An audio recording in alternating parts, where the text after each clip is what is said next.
Hai guys, selamat datang kembali di channel Enkun. Fans pemburu iblis silakan merapat, karena di video kali ini kita membahas lanjutan cerita Kimetsu no Yaiba. Setelah Yushiro yang mengendalikan Nakime dengan kondisi emosi berat, sehingga membuat seluruh benteng dimensi tanpa batas mengalami guncangan gempa dalam skala besar.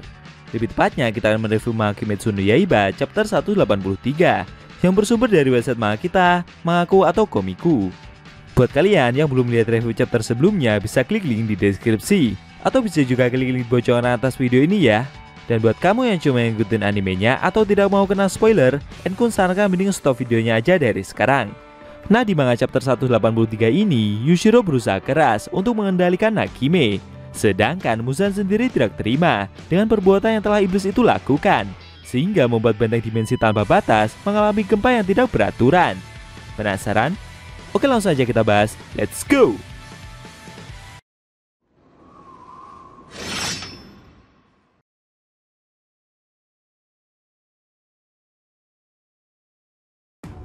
Di awal scene, kita diperlihatkan Kanao, Inosuke, Zenitsu, dan Murata yang terkejut merasakan getaran gempa di dalam lorong dari benteng dimensi tanpa batas. Skala medan pertempuran tersebut telah meluas. Di sisi lain, di tempat Muzan dan para pilar berada juga merasakan hal yang sama. Tidak lama kemudian, Nakime yang dikendalikan oleh Yushiro itu memetik biwanya dan membuat lokasi pertempuran mereka beberapa kali mengalami perpindahan.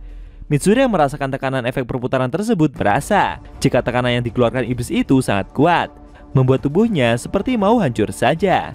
Tapi Mitsuri juga harus segera maju untuk menyerang Muzan. Sedangkan iblis itu sendiri seperti sedang menggerutu dan menunjukkan ekspresi emosinya. Mitsuri yang melihat hal itu begitu kaget. Menurutnya ekspresi dari iblis tersebut begitu menyeramkan. Sambil menunjukkan ekspresi konyolnya itu, Mitsuri merasa jika orang ini jauh lebih menyeramkan dibandingkan seluruh iblis yang pernah dia lihat. Semakin pilar cinta itu berusaha untuk maju, maka dia semakin merasakan tekanan yang begitu kuat. Mitsuri membayangkan wajah dari pilar batu. Dia berharap semoga saja Himejima-san akan segera datang. Dia juga teringat dengan wajah jutek dari Yushiro. Rencananya di awal, sebenarnya mereka bekerja sama dengan iblis itu untuk membuat seolah-olah pilar cinta dan pilar ular tersebut telah terbunuh. Namun sayangnya Muzan sadar jika Nakime telah dikendalikan oleh seseorang. Sambil menangis membayangkan momen di awal mereka bertemu, Mitsuri meminta maaf karena menurutnya wajah dari iblis itu begitu jelek. Sebelumnya Yushiro memberikan instruksi kepada Mitsuri. Dia akan menangani iblis yang membawa alat musik biwa itu.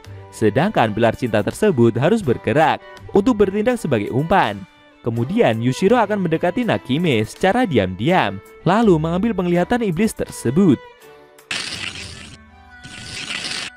Yushiro berencana untuk menyerang otak Nakime dan menghilangkan kendali dari Muzan. Sambil menunjukkan ekspresi konyolnya itu, Mitsuri merasa terkejut. Menurutnya Yushiro begitu keren, karena iblis tersebut bisa menemukan solusi dari masalah yang mereka hadapi selama ini. Yushiro juga menginstruksikan, di saat Muzan salah mengira jika para pilar dan pemburu iblis lainnya telah mati, mereka akan mengumpulkan para pasukan, lalu menyerang balik dengan seluruh pasukan secara maksimal. Tidak lama setelah mengingat kejadian tersebut, secara tak terduga dari bawah muncul sebuah bangunan yang menabrak pilar cinta itu. Dengan susah payah, Mitsuri berusaha untuk bertahan dengan cara berpegangan di pinggir bangunan. Menurut pilar cinta itu, ada sesuatu yang sedang menggerakkan benteng ini. Baginya, ini seperti serangan balasan, dan sepertinya Muzan sedang bertarung dengan Yushiro. Ternyata memang benar, Muzan seperti terdiam dan seperti tidak berpindah dari lokasi dia berdiri. Iblis itu sedang memfokuskan diri untuk balik mengendalikan Nakime. Mitsuri sadar jika mereka semua harus menyerang dan mengganggu iblis itu, agar Yushiro bisa mendapatkan kesempatan untuk mengendalikan Nakime lagi, meskipun peluangnya cuma sedikit. Sambil menghindari benturan gedung satu dengan yang lain, Mitsuri mengeluh. Dia merasa kalau akan mati duluan. Di sisi lain, Tanjiro juga kesulitan untuk menghindari jebakan gedung yang menyerangnya. Menurutnya, dia juga tidak boleh terlalu jauh dari Muzan, apalagi sampai berpisah dengan rekan para pilar yang lain. Sebenarnya, Tanjiro tidak tahu kalau Yushiro telah mengendalikan Nakime. Tapi dia sadar jika sepertinya ada seseorang yang mengganggu wanita biwa tersebut. Sedangkan Muzan mencoba untuk mengendalikan iblis buatannya itu emosi berat. Dia tidak terima jika iblis milik Tamayo akan ikut campur dalam urusan mereka. Semakin lama mengendalikan, Yushiro malah semakin kesulitan. Dia kaget karena Muzan juga mencoba untuk mengendalikannya bersamaan dengan wanita biwa yang sedang dia kendalikan tersebut. Bahkan Muzan juga mulai menyerap sel iblis milik Yushiro. Sambil berteriak, dia mencoba untuk melawan balik. Muzan pun juga demikian. Dia terus berusaha keras untuk merebut kendali dari Yushiro. Pendekar pedang yang ada di sebelahnya mencoba untuk membantu. Dia bahkan meminta Yushiro untuk memakannya supaya mendapatkan energi tambahan untuk mengalahkan Muzan. Tentu saja kejadian itu membuat Yushiro emosi. Dia pun meminta pendekar pedang itu untuk diam. Saat Muzan masih berkonsentrasi untuk merebut kembali jurus darah milik Nakime, secara mengejutkan Kyu dan Obanai datang menyerang. Dengan sigap, Muzan segera mengeluarkan tangan-tangan cambuknya dan menahan tebasan yang kedua pilar itu lancarkan. Tentu saja kejadian tersebut membuat Muzan jadi semakin kerepotan. Efeknya membuat Yushiro akhirnya bisa kembali mengendalikan Nakime secara leluasa. Kemudian dengan petikan biwanya itu, tiba-tiba lantai di lokasi pertempuran mereka terbuka, sehingga membuat Muzan beserta para pilar terjatuh. Namun iblis itu tidak tinggal diam. Dengan cepat, Muzan segera mengepalkan tangan kanannya, dan seketika kepala Nakime langsung hancur. Yushiro yang melihat kejadian itu terkejut. Ternyata barusan Muzan telah membunuh bawahannya tersebut. Menurut Yushiro, dengan kematian Nakime, membuat benteng dimensi ini akan mengalami kehancuran. Dia berusaha sebisa mungkin untuk tidak menyerah. Menurutnya masih ada sedikit waktu sebelum sel darah milik Nakime benar-benar hancur. Yushiro berusaha untuk mengeluarkan Muzan beserta para pendekar pedang yang tersisa. Di medan pertempuran sendiri, mereka semua yang sebelumnya terjatuh akhirnya mendarat di lokasi para pendekar pedang yang sebelumnya telah terbunuh. Perlahan lantai tersebut juga mulai naik. Tanjiro merasa kesal sendiri melihat banyaknya jasa yang berserakan dari rekan-rekannya yang telah terbunuh itu. Akan tetapi dengan cepat Muzan kembali menyerang para pendekar pedang tersebut. Dengan susah payahnya para pilar mencoba untuk menghindari serangan brutal itu, tidak terkecuali Tanjiro. Namun sayangnya punggung dari pendekar pedang itu masih terkena tebasan dari cambuk iblis yang Muzan lancarkan.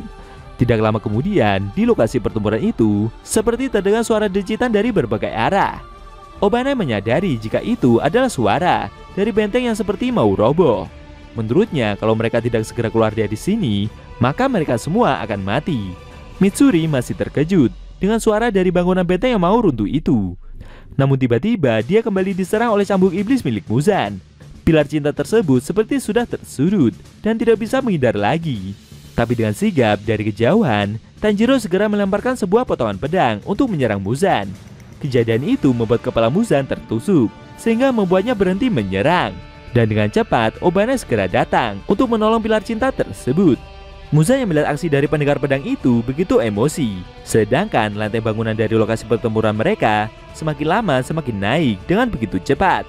Lalu menghantam atap dengan sangat keras, dan kemudian keluar ke permukaan. Akhirnya panggung pertempuran final telah berpindah. Apakah dengan pindahnya lokasi pertempuran ke permukaan akan menguntungkan para pemburu iblis? Atau justru akan membuat Muzan jadi semakin overpower? Sayangnya, scene cerita Kimetsu no Yaiba chapter 183 telah berakhir.